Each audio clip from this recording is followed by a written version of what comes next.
Hello mga kalamig! Nandito na ang Aircon King, ang pambansang aircon ng Pinas. At ngayong araw nga samahan nyo kami sa aming panibagong install na aircon.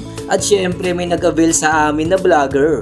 Walang iba kundi ang master at lehitimo na mga supremo ng mga pangit. Walang iba kundi si Ato. Class S na pangit. Kaya nga pinrepair na agad namin ang aming mga gagamitin para sa aming ini-install.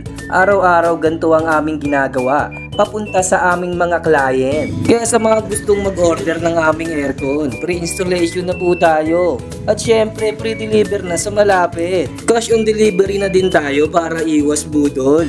GCash, bank transfer meron tayo niyan. Payment syempre after installation mga madam. Pwede din po kami installment through credit card, BDO, BPI at marami pang iba. Brand new and factory sealed po ang aming mga aircon. Kaya tama na ang sales stock. Tara na, nandito na kami sa bahay ni Ato at sasamahan kami dito sa bago nilang inuupahan ng kanyang jowa. Hindi ko alam kung inuupahan ba to, sarili nila. So nandito na nga kami, sinaserbi na ng aming installer kung saan ilalagay ang binili ni Ato na aircon. Kaya naman pagtapos mag-survey, pumasok na kami sa loob para i-check kung saan ilalagay ang unit.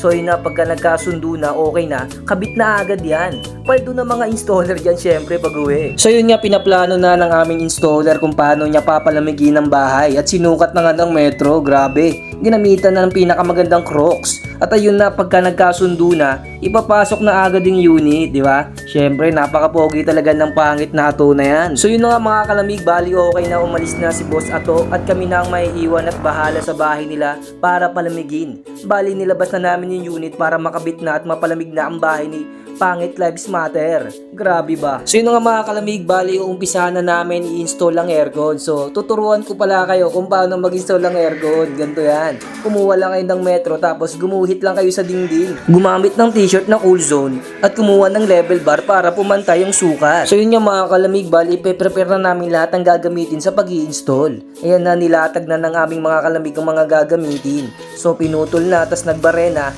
para maya-maya makabit na ang indoor. Kaya sa mga gustong mag-avail ng aircon dyan, message lang kayo sa aming page. Pre-installation na kami. Pre-delivery sa malapit. Cash on delivery para iwas budol. Diba? E ano pang inaantay mo? Message mo na kami. So yun na nga mga kalamig. Pinatong na ang outdoor para sa gagamitin sa indoor sa loob para lumamig na ang bahay ni Paige ni Ato. Grabe, napakabilis talaga mag-install ni RJ. So yun na nga, tapos na. Maraming salamat Boss Ato. Class S na pangit. Paldo na naman ng mga kalamig natin dyan. Maraming salamat po.